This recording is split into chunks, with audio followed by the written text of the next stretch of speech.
નમસ્કાર મિત્રો, દેશ અને દુનિયાના સુપરફાસ્ટ સમાચારમાં તમારું સ્વાગત છે।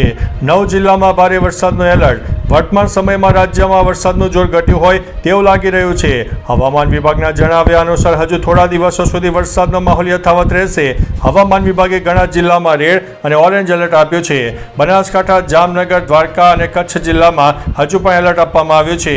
ઉપરાંત જૂનાગઢ, બોટાદ, સુરેન્દ્રનગર, આણંદ, રાજકોટ, પોરબંદર જિલ્લામાં પણ એલર્ટ આપી દેવામાં આવ્યું છે। મિત્રો, અન્ય મહત્વના સમાચારની વાત કરીએ તો પ્લેન ક્રેશ અંગે મોટું નિવેદન। અમદાવાદમાં 12 જૂને થયેલા એર ઇન્ડિયાના પ્લેન ક્રેશ અંગે નાગરિક ઉડ્ડયન મંત્રી રામમોહન નાયડુએ રાજ્યસભામાં નિવેદન આપ્યું, જેમાં તેમણે કહ્યું કે કેસની નિષ્પક્ષ અને નિયમો મુજબ તપાસ કરવામાં આવી રહી છે। હાલમાં તપાસની ફાઇલ રિપોર્ટ પછી જ ક્રેશનું સંપૂર્ણ સત્ય બહાર આવશે। એરક્રાફ્ટ એક્સિડન્ટ ઇન્વેસ્ટિગેશન બ્યુરોએ સંપૂર્ણપણે નિષ્પક્ષ, પારદર્શક અને નિયમો અનુસાર કામ કરી રહ્યું છે। સરકાર કોઈનો પક્ષ લઈ રહી નથી। મિત્રો, અન્ય મહત્વના સમાચારની વાત કરીએ તો માછીમારોને દરિયો ન ખેડવાની સૂચના। ગુજરાતમાં વરસાદની આગાહી વચ્ચે માછીમારોને 24 જુલાઈ સુધી દરિયો ન ખેડવાની સૂચના આપવામાં આવી છે। છેલ્લા 24 કલાકમાં રાજ્યના 5 તાલુકામાં 3.5 ઇંચ સુધીનો વરસાદ ખાબક્યો। ગુજરાતમાં ચાલુ વર્ષે મોસમનો કુલ સરેરાશ 53%થી વધુ વરસાદ નોંધાઈ ચૂક્યો છે। કુદરત સામે ખરાબ સ્થિતિમાં લડવા માટે એનડીઆરએફની 12 અને એસડીઆરએફની 20 ટુકડીઓ તૈયાર કરવામાં આવી છે। મિત્રો, અન્ય મહત્વના સમાચારની વાત કરીએ તો 32 દિવસ ચાલશે સંસદનું ચોમાસું સત્ર। સંસદનું ચોમાસું સત્ર શરૂ થઈ ગયું છે। આ સત્ર 21 જુલાઈથી 21 ઓગસ્ટ સુધી ચાલશે, એટલે કે કુલ 32 દિવસ ચાલશે। સત્ર દરમિયાન કુલ 18 બેઠકો યોજાશે, જેમાં 15થી વધુ બિલ રજૂ કરવામાં આવશે। 13થી 15 ઓગસ્ટ સુધી સંસદની કાર્યવાહી બંધ રહેશે। કેન્દ્ર સરકાર ચોમાસું સત્રમાં 8 નવા બિલ રજૂ કરશે। ઉપરાંત 7 પેન્ડિંગ બિલો પર ચર્ચા કરવામાં આવશે। આમાં મણિપુર, જીએસટી સુધારા બિલ 2025, આવકવેરા બિલ અને રાષ્ટ્રીય રમતગમત શાસન બિલ જેવા બિલો સામેલ છે। મિત્રો, અન્ય મહત્વના સમાચારની વાત કરીએ તો કાવડ યાત્રામાં શિવ ભક્તો કરતા ગુંડા વધુ તેવા નિવેદનથી હોબાળો મચ્યો છે। સંભલના સમાજવાદી પાર્ટીના ધારાસભ્ય ઇકબાલ મહમૂદે કાવડ યાત્રા અંગે વિવાદાસ્પદ નિવેદન આપીને હોબાળો મચાવ્યો છે। તેમણે દાવો કર્યો છે કે કાવડ યાત્રામાં શિવ ભક્તો કરતા ગુંડાઓ વધુ છે, જેઓ તોડફોડ અને ગુંડાગીરી કરી રહ્યા છે। તેમણે સરકાર પાસે આવા લોકોને જેલમાં પૂરવાની માંગ કરી છે। મહમૂબે મુઝફ્ફરનગરની ઘટનાનો ઉલ્લેખ કરતા કહ્યું છે કે આવા લોકો સારા કર્મ નથી કરી રહ્યા અને તેમને તેમના કર્મોનું ફળ ભોગવવું પડશે। મિત્રો, અન્ય મહત્વના સમાચારની વાત કરીએ તો કોલેજ કેમ્પસમાં ક્રેશ થયું ફાઇટર પ્લેન। સોમવારના રોજ બાંગ્લાદેશ વાયુસેનાનું એક F-7 ફાઇટર પ્લેન કોલેજ કેમ્પસમાં ક્રેશ થયું। આ અકસ્માતમાં એક યુવાનનું મોત થયું। અકસ્માત સમયે માઇલસ્ટોન કોલેજમાં બાળકો હાજર હતા। વિમાન ક્રેશ થયા બાદ સ્કૂલમાં અફરાતફરી મચી ગઈ હતી। ફાયર અને બચાવ ટીમો ઘટના સ્થળે પહોંચી ગઈ અને બચાવ કામગીરી શરૂ પણ કરી હતી। મિત્રો, અન્ય મહત્વના સમાચારની વાત કરીએ તો ચોમાસું સત્ર। લોકસભાની કાર્યવાહી સાંજે 4 વાગ્યા સુધી સ્થગિત કરવામાં આવી। સંસદમાં ચોમાસું સત્રના પહેલા દિવસે ઓપરેશન સિંદૂર પર લોકસભા અને રાજ્યસભામાંથી હોબાળો ચાલુ થયો। પહેલગામ હુમલા અને ઓપરેશન સિંદૂર પર ચર્ચાની માંગણી સાથે વિપક્ષે બંને ગૃહમાં સૂત્રોચ્ચાર કર્યા। 2 વાગ્યે કાર્યવાહી શરૂ થતાં જ વિપક્ષી સાંસદોએ ફરીથી હોબાળો શરૂ કરી દીધો, જે બાદ લોકસભાની કાર્યવાહી સાંજે 4 વાગ્યા સુધી સ્થગિત કરવામાં આવી છે। મિત્રો, અન્ય મહત્વના સમાચારની વાત કરીએ તો ભારે વરસાદની ચેતવણી જાહેર। ગુજરાતમાં તો વરસાદની આગાહી કરાઈ છે, તો બીજી તરફ ભારતીય હવામાન વિભાગે પણ વિવિધ રાજ્યોમાં ભારે વરસાદની ચેતવણી કરી છે, જેમાં હિમાચલ પ્રદેશ, ઉત્તરાખંડ, કર્ણાટક જેટલા વિસ્તારોમાં ઓરેન્જ એલર્ટ આપવામાં આવ્યું છે। સાથે ગુજરાત, રાજસ્થાન, ઉત્તર પ્રદેશ સહિત સમગ્ર ભારતમાં યલો એલર્ટ આપી દેવામાં આવ્યું છે।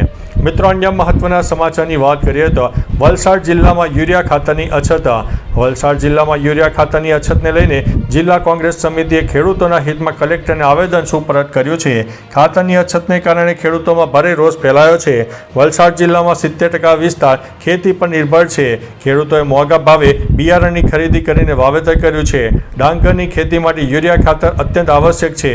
સરકારે 2024-25માં ગત વર્ષની તુલનાએ ખાતર ફાળવણીમાં ઘટાડો પણ કર્યો છે।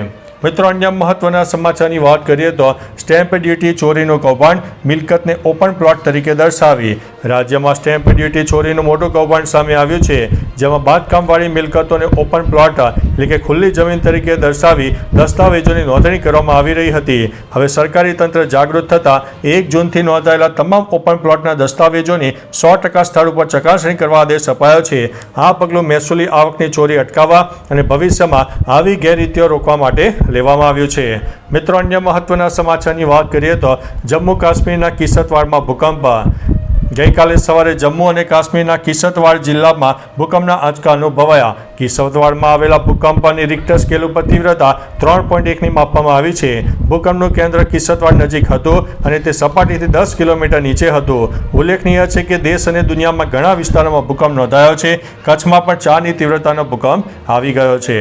મિત્રો, અન્ય મહત્વના સમાચારની વાત કરીએ તો ટ્રમ્પે ઓબામાની ધરપકડનો વિડીયો શેર કર્યો, જે AI વિડીયો છે અને આ વિડીયો શેર કરતા વિવાદ થયો છે. અમેરિકી રાષ્ટ્રપતિ ડોનાલ્ડ ટ્રમ્પે સોશિયલ મીડિયા પર ભૂતપૂર્વ રાષ્ટ્રપતિ બરાક ઓબામાની ધરપકડનો AI જનરેટેડ વિડીયો શેર કર્યો છે. આ વાયરલ વિડીયોમાં FBI એજન્ટો ઓબામાને વ્હાઇટ હાઉસમાં ધરપકડ કરતા, હાથકડી લગાવતા અને ટ્રમ્પને હસતા બતાવે છે. વિડીયોના અંતે ઓબામાને જેલના ગણવેશમાં દર્શાવાયા છે, જેથી ટ્રમ્પની ટીકા થઈ રહી છે. લોકો તેને લોકશાહી માટે ખતરનાક હવે ગણાવી રહ્યા છે. મિત્રો, અન્ય મહત્વના સમાચારની વાત કરીએ તો આનંદો આ મામલે ભારત બન્યું છે નંબર 1. ભારત ડિજિટલ પેમેન્ટમાં સમગ્ર દુનિયામાં દેશમાં નંબર 1 બની ચૂક્યો છે. IMFના રિપોર્ટના અનુસાર UPIથી દર મહિને ભારતમાં 1800 કરોડ ટ્રાન્ઝેક્શન થાય છે. ભારતમાં જેટલા નાણાકીય વ્યવહાર થાય છે તેમાંથી 85% પેમેન્ટ UPI સિસ્ટમથી થઈ રહ્યું છે. વર્ષ 2016માં કેન્દ્ર સરકારે ભારતમાં શરૂ કરેલી UPI સેવા સાથે દેશના 49 કરોડથી વધુ યુઝર્સ જોડાયા છે. UPI સાથે 6.5 કરોડ બિઝનેસમેન અને 675 બેંકો પણ જોડાયેલી છે.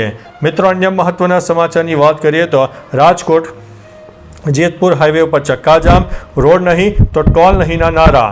રાજકોટ જેતપુર 6 લેન હાઈવેની અધૂરી કામગીરીને કારણે દરરોજ કલાકોના ટ્રાફિક જામ થાય છે.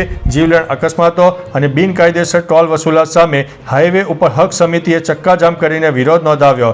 કલેક્ટરની ખાતરીઓ છતાં સમસ્યાનો ઉકેલ ન આવતા સમિતિએ રોડ નહીં તો ટોલ નહીંની માગ સાથે તંત્રને જગાડવાનો પ્રયાસ કર્યો. આ વિરોધમાં જિગ્નેશ મેવાણી સહિત કોંગ્રેસના નેતાઓ પણ જોડાયા હતા.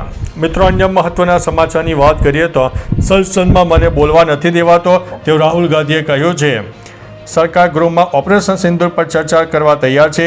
રાજનાથસિંહ અને JP નડ્ડાએ કહ્યું કે અમે ચર્ચા માટે તૈયાર છીએ. તે જ સમયે રાહુલ ગાંધીએ આરોપ લગાવ્યો કે વિપક્ષને બોલવા નથી દેવાતા. રાહુલે કહ્યું કે સંસદમાં મને બોલવા નથી દેવાતો, અમને પણ બોલવાની તક મળવી જોઈએ, મને પણ 2 મિનિટ બોલવાની મંજૂરી આપવી જોઈએ. પ્રિયંકા ગાંધીએ કહ્યું કે જ્યારે તમે ચર્ચા માટે તૈયાર હો ત્યારે ચર્ચા કરો. તો ચાલો મિત્રો, ફરીથી દેશ અને દુનિયાના સુપરફાસ્ટ સમાચાર લઈને મળતા રહીશું. ત્યાં સુધી અમને રજા આપશો. નમસ્તે.